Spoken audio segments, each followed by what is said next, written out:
पंकज अपने माँ बाप के साथ सरिता के घर पहली बार उसे देखने जाता है। सबको सरिता बहुत पसंद आती है, पर तभी वहाँ सरिता की छोटी बहन मालिनी बाहर से आ जाती है। वो पंकज को देखती है तो बस देखती ही रह जाती है।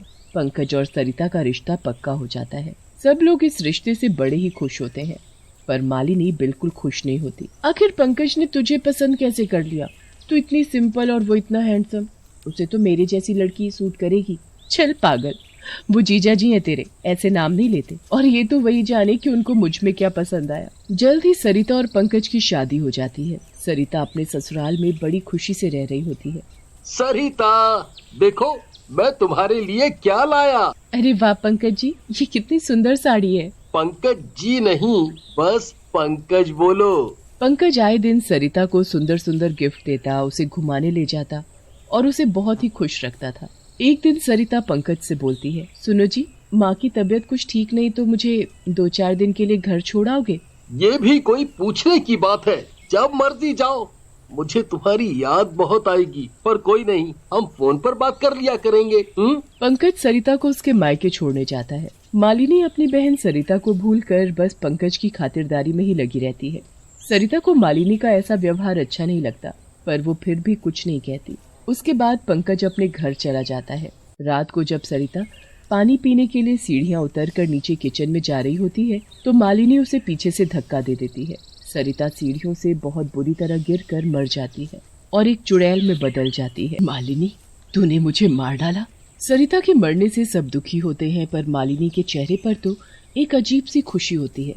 बहुत दिन बीत जाते हैं, पर पंकज सरिता को भूल नहीं पा रहा होता। एक दिन पंकज के माँ बाप उसको दूसरी शादी के लिए बोलते हैं। पंकज उनकी खुशी के लिए हाँ कर देता है। ये बात जैसे ही सरिता के घर वालों को पता चलती है, माँ, सरिता दीदी उस घर में कितनी खुश थी, उस घर में जो भी लड़की जाएगी उसके तो भाग खुल जाएंगे। ऐसा बोलकर मालिनी वहाँ से चली जाती है। अजी, क्यों ना हम मालिनी की शादी की बात पंकज से कर दें? देखा भाला घर है, हमारी बेटी वहाँ खुश रहेगी। हाँ, बात तो बिल्कुल सही है। नहीं, मैं ऐसा बिल्कुल भी नहीं होने दूंगी। मालिनी, मुझसे तुझे कोई नहीं बचा पाएगा। मालिनी के माँ बाप पंकज के घर जाते हैं और उनसे मालिनी की शादी की बात करते हैं। पंकज के माँ बाप मान जाते हैं। मालिनी इस बात से बहुत खुश होती है, जैसे उसे उसकी जिंदगी की सबसे बड़ी खुशी मिल गई हो। दोनों की शादी की तारीख 1 महीने बाद की निकलती है और बस सब लोग उन दोनों की शादी की खुशी में सरिता को भूल ही जाते हैं। नहीं होने दूंगी, मैं इन दोनों की शादी कभी नहीं होने दूंगी। मालिनी, तुझे तो मैं जिंदा नहीं छोड़ूंगी। रात को जब मालिनी अपने कमरे में सोने जाती है तो सरिता उसके बेड के नीचे होती है। जैसे ही मालिनी बेड पर बैठने लगती है, सरिता के हाथ बेड से बाहर निकलते हैं और मालिनी के पैर पकड़ लेते हैं। लंबे लंबे नाखून वाले हाथ देखकर मालिनी जोर से चिल्लाती है, पर उसके चिल्लाते ही वो हाथ गायब हो जाते हैं। मालिनी जल्दी से बेड के नीचे देखती है तो वहाँ कोई भी नहीं होता। ये सच था या मेरा वहम? मालिनी डर कर सो जाती है। अगली सुबह जब वो नहाने जाती है तो शावर में से पानी की जगह खून आने लगता है। मालिनी बुरी तरह चिल्लाने लगती है, पर फिर वो खून वापस पानी बन जाता है। कुछ तो गड़बड़ है, ये मेरे साथ क्या हो रहा है? मालिनी नहाकर वापस आती है और कपड़े निकालने के लिए जैसे ही अलमारी खोलती है तो उसमें उसके कपड़ों की जगह सारे सरिता के कपड़े रखे होते हैं। ये सब क्या है? ये तो सारी दीदी के कपड़े हैं। आखिर मेरे कपड़े कहाँ गए? मालिनी सारे कपड़े निकाल कर फेंकने लगती है। माँ, माँ जल्दी आओ। तभी वहाँ सरिता आ जाती है और जोर जोर से हंसने लगती है। ये तो बस शुरुआत है मालिनी, देख आगे आगे मैं तेरे साथ क्या करती हूँ। तभी वहाँ मालिनी की माँ आ जाती है। क्या हुआ मालिनी, क्यों शोर मचा रही हो? मालिनी अपनी माँ को सारी बातें बताती है कि कल रात से उसके साथ क्या क्या हो रहा है और अब उसकी अलमारी में उसकी जगह उसकी बहन के कपड़े रखे हुए हैं। उसकी माँ अलमारी चेक करती है तो उसमें मालिनी के ही कपड़े रखे होते हैं। तुम पागल हो गई हो क्या?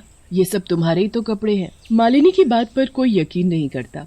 मालिनी फिर अपनी माँ के साथ शादी की शॉपिंग करने जाती है। वहाँ जाकर वो अपनी शादी के लिए बहुत ही सुंदर लहंगा देखती है और शीशे के सामने खड़े होकर उसे चेक करने लगती है कि वो उस पर कैसा लग रहा है। वाओ, कितनी सुंदर लग रही हूँ मैं। मालिनी के पीछे अचानक सरिता आकर खड़ी हो जाती है। कितनी सुंदर लग रही हो मालिनी, बिल्कुल वैसे ही जैसे मैं लग रही थी अपनी शादी में। मालिनी चुड़ैल को देखकर बुरी तरह चिल्लाने लगती है। चुड़ैल, चुड़ैल माँ देखो चुड़ैल। ये सब क्या ड्रामा कर रही हो मालिनी? सब लोग देख रहे हैं, चलो यहाँ से। पर वो चुड़ैल माँ, वो मुझे क्यों डरा रही है? चुप करो मालिनी और चलो यहाँ से अभी के अभी, समझी? मालिनी की माँ उसे सीधा घर ले आती है। ये सब क्या लगा रखा है तुमने मालिनी? कुछ दिन में तुम्हारी शादी है और तुम्हारी ऐसी हरकतों से मैं परेशान हो गई हूँ। अगर पंकज या उसके माँ बाप को ये सब पता लगेगा तो वो क्या सोचेंगे? मेरी बात पर यकीन करो माँ, मैं झूठ नहीं बोल रही। वो चुड़ैल मुझे बार बार दिखती है और अजीब सी बातें बोलती है। बस करो मालिनी और अपनी शादी पर ध्यान दो। अगर दोबारा तुमने मुझसे ऐसी कोई फालतू बात बोली तो अच्छा नहीं होगा। मालिनी की माँ उसे ही डांट कर वहाँ से चली जाती है। मालिनी चुपचाप अपने कमरे में बैठी बस उसी चुड़ैल के बारे में सोच रही होती है और तभी पंकज का फोन आ जाता है। हेलो मालिनी, कैसी हो? मैं बस ठीक हूँ। तुम बताओ, आज तुमने मुझे पहली बार फोन किया, कुछ काम था क्या? वो बस मैं ये बोल रहा था कि अब हमारी शादी तो होने ही वाली है, तो मैं चाहता हूँ कि शादी से पहले हम एक बार मिल लें। मुझे कुछ बातें करनी है जो जरूरी हैं, तो क्या तुम मिलने आ सकती हो? हाँ हाँ, क्यों नहीं, ये तो बहुत खुशी की बात है। मैं बस 1 घंटे में तुमको रोज पार्क में मिलती हूँ। ठीक है। नहीं नहीं नहीं, ऐसा नहीं हो सकता। मैं तुझे पंकज की परछाई के पास भी जाने नहीं दूंगी। मैं पंकज को बताकर ही रहूंगी कि इसने मेरे साथ क्या किया था, पर कैसे।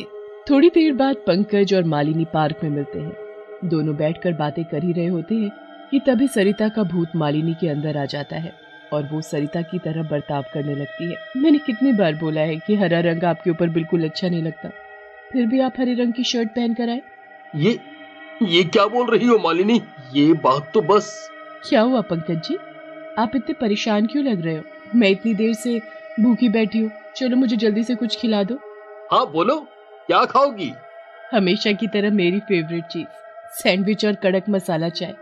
ये सब क्या है? तभी मालिनी के शरीर से सरिता की आत्मा बाहर आ जाती है। तुम सरिता कभी नहीं बन सकती, इसलिए कभी उसकी नकल करने की कोशिश मत करना, समझी? क्या हुआ पंकज, आप क्या बोले जा रहे हो? मैंने क्या किया? पंकज बिना कुछ बोले वहां से चला जाता है। मालिनी यही सोचती रहती है कि आखिर हुआ क्या था, और सरिता की आत्मा पंकज के दिल में अपने लिए प्यार देखकर बहुत खुश होती है। मेरा पंकज सिर्फ मेरा है। पंकज को जब लगा कि तूने मेरी नकल की तो पंकज को कितना गुस्सा आया। जब पंकज को ये सच पता चलेगा कि तूने मुझे मार डाला तो उसे तुझसे नफरत हो जाएगी, नफरत। सरिता की आत्मा किसी को नहीं दिखती थी, वो बस मालिनी का सच सबके सामने लाना चाहती थी। दोनों की शादी का दिन आ जाता है। ये शादी नहीं हो सकती। हे भगवान, मुझे ऐसी शक्ति दो जो मैं पंकज के सामने आकर उसे सब सच्चाई बता सकूं, क्योंकि मालिनी के शरीर में जाकर कुछ भी बोलने से कोई मुझ पर यकीन नहीं करेगा। पंकज और मालिनी दोनों फेरे लेने लगते हैं, पर तभी सरिता के अंदर ऐसी शक्ति आती है कि वो चुड़ैल के रूप में सबको दिखने लगती है। सब लोग एक चुड़ैल को देखकर डर जाते हैं। माँ देखो, ये वही चुड़ैल है। माँ, मैं बोलती थी ना कि मुझ पर यकीन करो, मैं झूठ नहीं बोल रही थी। झूठ की बात मत कर मालिनी, इतनी सच्ची है तो बता क्या किया था तूने अपनी बहन के साथ उस रात को? कौन सी रात? चुड़ैल मालिनी का गला पकड़ लेती है और हवा में लटका देती है। सच बोल वरना इस हवन कुंड में तेरा सर डालकर तुझे जलाकर राख कर दूंगी। ये चुड़ैल क्या बोल रही है?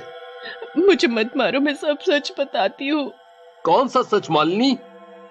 वो दरअसल मैं आपसे शादी करना चाहती थी, पर सरिता दीदी की शादी आपसे हो गई। मैंने चिढ़ में उस रात उनको सीढ़ियों से धक्का दे दिया था और वो मर गई। हे भगवान, कैसी बहन हो तुम! अपनी ही बहन को मार डाला। शर्म से डूब मरना चाहिए तुम्हें। पर पंकज। चुप रहो, समझी? मैं तुम्हें पुलिस में दूंगा और तुम जैसी घटिया लड़की से कभी शादी नहीं करूंगा। चलो मम्मी पापा यहाँ से चलो। पर इन सब से तुम्हारा क्या लेना देना? तुम मालिनी को क्यों परेशान कर रही थी? लेना देना है पंकज, क्योंकि मैं सरिता हूँ। सरिता? मैं कब से भटक रही हूँ, बस इसी इंतजार में थी कि कब सबको इस मालिनी का सच पता चले। मैंने बहुत कोशिश की जिससे मालिनी खुद बोले कि उसने मेरे साथ क्या किया था, पर आखिरकार सबको मालिनी का सच पता चल जाता है। पंकज मालिनी से शादी करने से मना कर देता है और सरिता की आत्मा को शांति मिल जाती है।